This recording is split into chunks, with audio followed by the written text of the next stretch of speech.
ज्या दिवसापासून या राज्यामध्ये महायुतीचं सरकार आलं, म्हणजे गेल्या 2-2.5 वर्षामध्ये माझ्या मतदारसंघामध्ये MIDC व्हावी यासाठी मी प्रयत्न करत आहे। महाविकास आघाडीच्या काळामध्ये चांगले अधिकारी, चांगले मंत्री, ज्यांना कुठेतरी रोजगार आपल्या या राज्यामध्ये यावा यासाठी ते प्रयत्न करत होते, अशी लोक तिथं असल्यामुळे माझ्या मतदारसंघाच्या 1000 एकराच्या MIDCची प्रक्रिया मी 90% पूर्ण केली। अधिसूचना फक्त राहिली होती। दुर्दैव असं सरकार बदललं, मग उदय सामंत साहेब मंत्री झाले। त्या दिवसापासून आत्तापर्यंत फक्त एक सही करायची आहे, ती सही ते करू शकले नाही। त्यांच्यावर देवेंद्र फडणवीस साहेबांचा दबाव आहे, मुख्यमंत्री साहेबांचा दबाव आहे नाही तो त्यांनी त्या ठिकाणी सांगावा। पण एका सहीमुळे माझ्या मतदारसंघातले हजारो युवांना अडचण आलेली आहे। प्रत्येक अधिवेशनामध्ये हा मुद्दा मी मांडला। अधिवेशनामध्ये एखादा आमदार जेव्हा मुद्दा मांडत असतो अध्यक्षांच्या साक्षीने, आणि त्या मुद्द्याला नाही तर तो प्रश्न जो मांडला त्याला उत्तर जेव्हा मंत्री सकारात्मक दृष्टिकोनातून देत असतात त्याला आश्वासन म्हणतात। आणि ते आश्वासन देऊन की तुमच्या मतदारसंघामध्ये MIDC होणार म्हणजे होणार, ते आश्वासन देऊन सुद्धा गेल्या 2-2.5 वर्षामध्ये त्यांनी ते आश्वासन पूर्ण केलं नाही। आश्वासन समिती असते, ती अजूनपर्यंत त्या ठिकाणी कार्यान्वित नाहीये। हक्कभंग आणला, त्याच्यावर काय झालं नाही।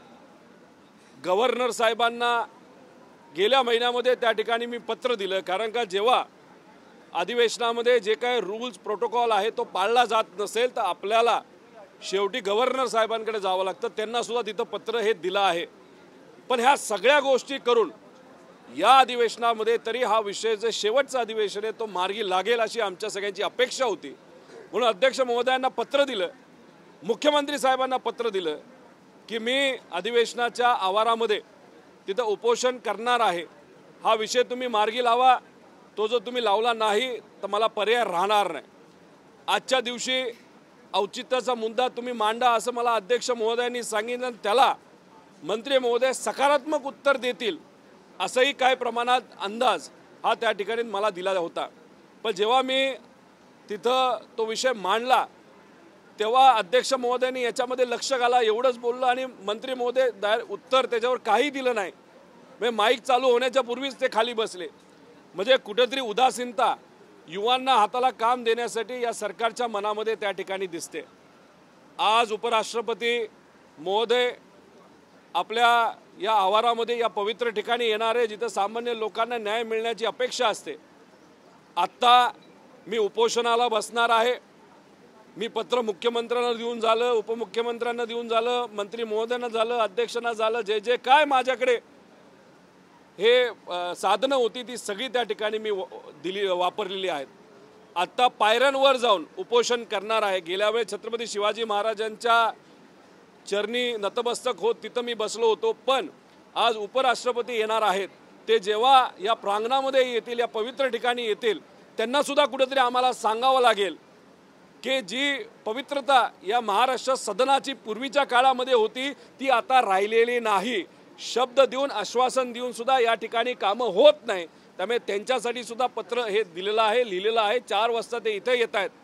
4च्या आधी मंत्री महोदय आले आणि आम्हाला जो अधिसूचना त्यांनी काढली तो विषय त्या ठिकाणी संपेल, नाही तर मग जे काय व्हायचे ते त्या ठिकाणी होणार आहे। माझ्याकडे पर्याय राहिला नाही। डेकोरममध्ये हा विषय येत नाही, मी समजू शकतो, पण जिथं सामान्य लोकांचा जीवनमरणाचा प्रश्न आहे, नोकरीचा प्रश्न आहे, माझ्या मतदारसंघातल्या युवांचा प्रश्न आहे, त्यांच्या माता भगिनींचा प्रश्न आहे, तर हे डेकोरम वगैरे राहिलं बाजूला। पण मी तो प्रश्न उपोषणाच्या माध्यमातून जे माझ्याकडे साधन आहे ते मी वापरणार। 800 किलोमीटर चाललो तेव्हा सुद्धा आश्वासित केलं, तेव्हा त्यांनी काय केलं नाही। आता माझ्या पुढं उपोषण सोडलं तर दुसरा कुठलाही पर्याय राहिलेला नाही। रोहित जी, जो पूजा खेड़कर का विवाद है इस पर क्या कहना चाहेंगे?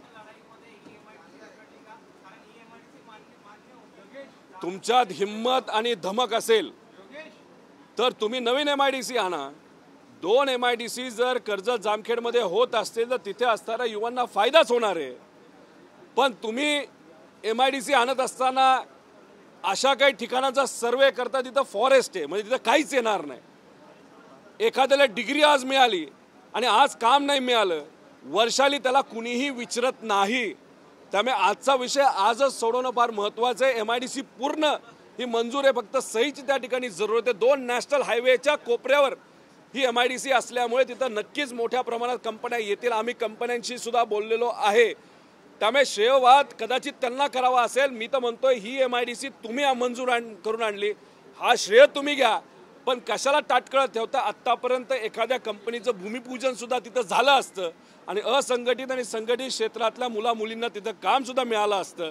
पण काही लोक फक्त राजकारण करायला त्यांना जमतं आणि तेच राजकारण माझ्या विरोधकांनी आणि दुर्दैव असं अशा पद्धतीच्या नेत्याला त्यांच्या प्रमुख नेत्याली म्हणजे देवेंद्र फडणवीस साहेबांनी सुद्धा पाठबळ दिलं.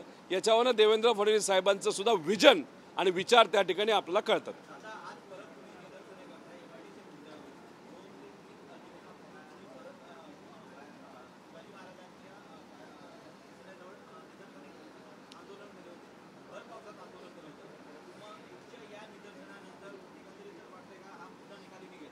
हे बघा, मला माझ्या मतदारसंघातल्या लोकांनी कशासाठी निवडून दिले, तर माझ्या मतदारसंघातले जे प्रश्न असतील ते सोडवण्यासाठी.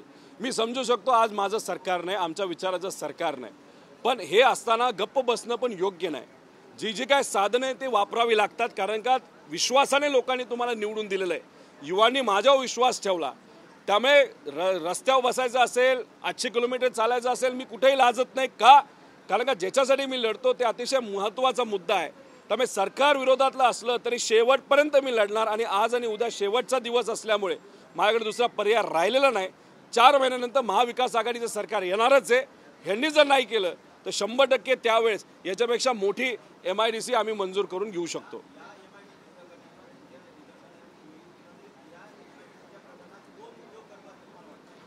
सांगितलं ना, माझे विरोधक राम शिंदे असतील, त्यांना पाठबळ देणारे मंत्री महोदय उदय सामंत असतील, तसंच देवेंद्र फडणवीस साहेब याच्यामध्ये उद्योग करत आहेत. त्यांना उद्योग महाराष्ट्रामध्ये आणायला जमत नाही, पण मंजूर असणारे MIDC मध्ये उद्योग करत ती MIDC थांबवणं मात्र त्या ठिकाणी जमतं. गुजरातला मोठं करणं त्या ठिकाणी जमतं, पण महाराष्ट्रातल्या युवांना तुम्हाला काम देता येत नाही. MIDCचा जर तुम्ही अभ्यास केला, गेल्या 2 वर्षामध्ये 35,000 कोटीची टेंडर त्या ठिकाणी दिली गेली. या खोलामध्ये मी जाणार नाही, जेव्हा योग्य वेळी आलेल ते मी बोलेलच. जमिनीचा मुद्दा आहे, बरंच काय आहे, पण आज फक्त विषय माझ्या कर्जत जामखेडच्या MIDCचा आहे. माझ्याबरोबर अनेक मतदारसंघामधल्या MIDC या प्रलंबित आहेत.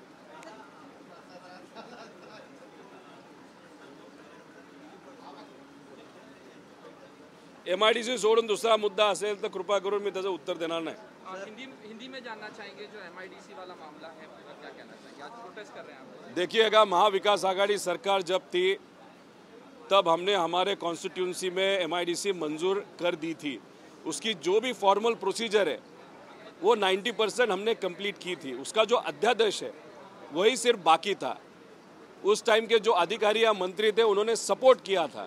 उनका कोशिश हर वक्त होती थी कि महाराष्ट्र में अच्छे अच्छे प्रोजेक्ट आए, लेकिन जब से महायुति की सरकार इस राज्य में आई है तब से आज तक ज़्यादा से ज़्यादा प्रोजेक्ट महाराष्ट्र में आने के बजाय गुजरात में गए. जो MIDC मंजूर करनी चाहिए वो करते नहीं, और मेरी MIDC भी राजकीय द्वेष में या राजनीति कोई कर रहा है इसके कारण वो अभी तक पेंडिंग है. सिर्फ एक सिग्नेचर करनी बाकी है, लेकिन वहाँ पे बहुत बड़ी राजनीति की जा रही है.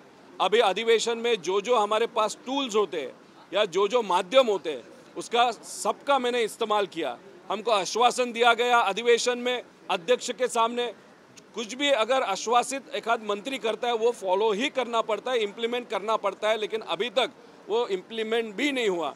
तो मैं गवर्नर साहब को मिला था, क्योंकि राज्य सरकार अगर सब टूल्स जब एक आध व्यक्ति यूज़ करता है लेकिन उसका योग्य ऐसा उत्तर अगर नहीं मिलता या उसमें कार्रवाई नहीं की जाती या विधानसभा में कुछ गलत चीज़ें होती है तो हम गवर्नर के पास जा सकते हैं. हम गवर्नर के पास भी गए, तभी भी आज तक कुछ वहाँ पे हुआ नहीं. आज या कल लास्ट डे है. आज डिप्टी प्रेसिडेंट यहाँ पे महोदय यहाँ पे आने वाले हैं. अभी उनके सामने मैं वहाँ पे उपोषण करने वाला हूँ. डेकोरम में नहीं बैठता, लेकिन मेरे यहाँ पे कुछ पर्याय नहीं रहा, क्योंकि लास्ट दिन है और मेरे कॉन्स्टिट्यूंसी के लोगों ने उनके विषय छोड़ने के लिए मुझे वहाँ पे चुन के दिया है। वो एंड तक मैं कंट्रोल करूँगा, एंड तक मैं कोशिश करूँगा कि वो सब विषय छूटे। अगर ये सरकार नहीं करते तो आगे महाविकास आघाड़ी सरकार आएगी, वो हम करेंगे।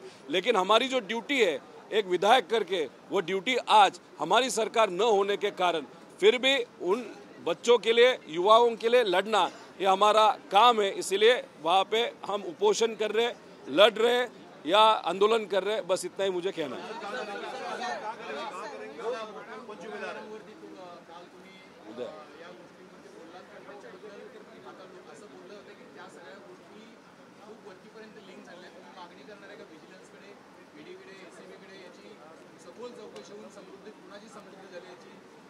MSIDC, MIDC, MSRDC आणि खास करून MIDC सुद्धा हे पैसे काढण्याचं एक माध्यम आहे। आम्ही MIDC साठी इथं लढतोय आणि जे नेते त्याच्यातून खिरापत वाटतायत, नाही तर कॉन्ट्रॅक्टर मोठे करतायत। आज MIDCचा मुद्दा असल्यामुळे याच्या खोलात जात नाही, पण आमच्याकडे बरीच काय कागद आलेली आहे। आज माझं उपोषण होऊ द्या, मंत्री महोदय या बाबतीत काय करतात बघू द्या। पण ही जी खिरापत आहे, हा जो पैसा आहे, असंही म्हणलं जातं की MSRDCचा म्हणजे समृद्धी मार्ग, महाराष्ट्राची समृद्धी व्हावी म्हणून हा मार्ग केला गेला। पण ह्यातून ज्या पद्धतीने पैसा काढला गेला, तो पैसा हा गुजरातचं जे भाजपचं इलेक्शन होतं त्याला फंडिंग देण्यासाठी सुद्धा केला, अशी चर्चा काही पत्रकारांमध्ये त्या ठिकाणी होताना मला बघायला मिळते। आकडे फार मोठे आहेत, पण आज तो दिवस नाही। याच्यावर नक्कीच उद्या परवा अजून अतिरिक्त माहिती सेबीपासून सगळी की नक्कीच आपल्या समोर मांडेल, पण आज विषय MIDCचा आहे।